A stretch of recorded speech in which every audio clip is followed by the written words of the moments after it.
Taat agar selamat. Taat atau patuh dalam definisi umum artinya adalah kerelaan melakukan sesuatu yang sesuai dengan kebaikan untuk kebaikan diri sendiri maupun orang lain. Jadi kata kuncinya adalah kerelaan melakukan sesuatu.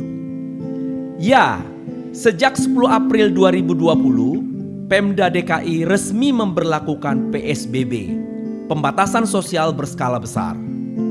Setelah komunikasi yang panjang antara Pemda DKI dan pemerintah pusat, akhirnya PSBB ini diberlakukan di DKI, yaitu provinsi dengan pusat perputaran ekonomi Indonesia, sekaligus menjadi provinsi dengan jumlah pasien COVID-19 terbanyak di Indonesia.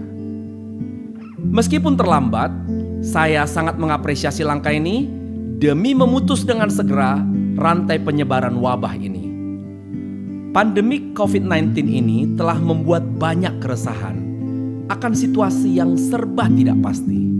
Namun saya percaya pemerintah terus melakukan upaya terbaik untuk melawan wabah ini. Opsi bantuan langsung pun telah disetujui untuk membantu saudara-saudara kita yang terdampak langsung oleh corona. Gerakan kemanusiaan pun cepat terbentuk.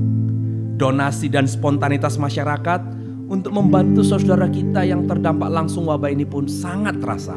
Antara lain mereka yang kena PHK atau pekerja informal yang kehilangan pekerjaannya. Teman-teman, kembali ke PSBB. Setelah PSBB ini diberlakukan, apa yang diminta dari kita? Sangat sederhana. Kita hanya diminta taat mengikuti aturan yang telah ditetapkan. Taat untuk bersabar sejenak, tidak keluar dari rumah. Taat untuk membudayakan gerakan hidup bersih. Dan taat untuk menjaga jarak antar kita. Mengapa taat menjadi sangat penting? Sudah banyak contoh kejadian di negara-negara yang terinfeksi massal akibat tidak taatnya warga mereka. Sikap mereka meremehkan dan merasa fisik mereka sehat justru menjadi pemicu virus ini merebak dengan sangat cepat. Merujuk definisi taat di pembukaan tadi, bahwa kata kunci dari ketaatan adalah kerelaan melakukan sesuatu yang baik. Mari kita pahami bahwa inilah tugas kita semua sebagai warga negara. Inilah tugas kita sebagai manusia yang memberikan manfaat bagi orang lain, bukan justru membawa duka. Yuk teman-teman, supaya kita menjalankan ini dengan taat, mari kita coba sama-sama belajar. Ada 3 hikmat dari ajakan taat agar selamat. Saya akan berikan 3 hal untuk kita semua. Sudah siap teman-teman? Yang pertama, melihat kepentingan lebih besar. Ini bukan hanya untuk Anda atau untuk saya. Semua ini demi kebaikan semua orang. Demi mengembalikan kembali aktivitas kita. Demi bisa normalnya kembali hari-hari kita. Kita harus pahami bahwa tindakan kecil untuk berdiam diri di rumah telah memberikan dampak pada tujuan besar negara ini. Sudah terlalu banyak air mata, sudah terlalu banyak pengorbanan. Kita saatnya untuk dukung pemerintah untuk secara sukarela melawan wabah ini. Hikmat kedua, membangun mental tabah. Memang tidak mudah. Anda harus meredam semua gejolak emosi. Anda yang berkeluarga pasti merasakan ketakutan, makan apa anak-anak besok. Namun saya percaya selalu ada rezeki yang Tuhan sudah siapkan bagi semua hamba-hambanya. Tetaplah berpengharapan, tetaplah tunjukkan semangat Anda kepada keluarga Anda, khususnya kepada anak-anak. Ajarkan kepada mereka bahwa selalu ada hadiah bagi mereka yang sabar dan tabah. Hikmat ketiga, selalu mencari sesuatu untuk disyukuri. Nah, untuk hikmat ketiga ini teman-teman, saya ingin bercerita kepada Anda. Dikisahkan di sebuah negara, seorang kakek berusia di atas 80 tahun dinyatakan sembuh dari COVID-19 dan diizinkan pulang ke rumah. Apa yang terjadi begitu tiba di rumah? Dia melihat tagihan rumah sakit yang begitu besarnya. Lalu dia menangis melihat tagihan itu.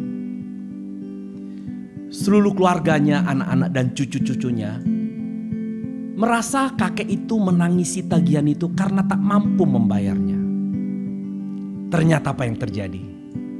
Sang kakek mengatakan ke seluruh keluarganya, "Saya menangis bukan karena tagihan ini.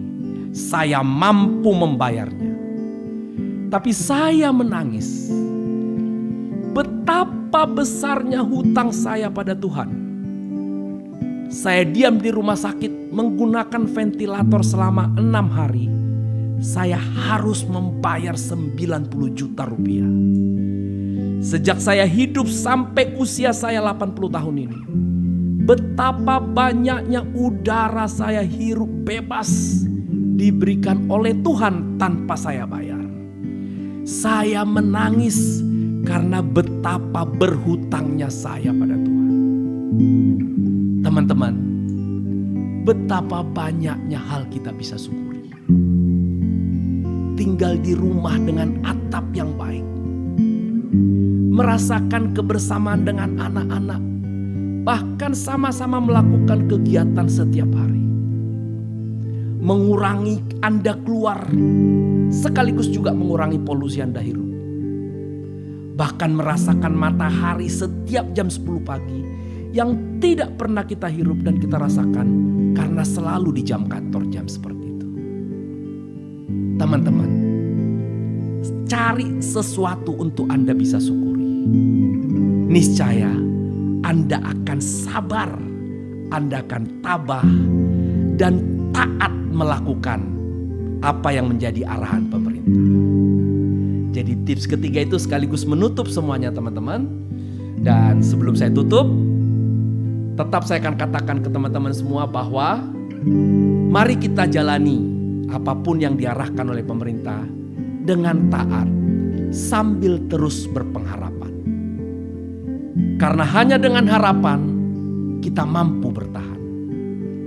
Dengan harapan kita mampu berdiri tegak dan siap bertempur. Sebaliknya, tanpa harapan semuanya jadi gelap. Semuanya serba tidak mungkin. Selama ada pengharapan, selalu ada kehidupan. Remaja Tampu Bolon, sampai jumpa pada episode berikutnya.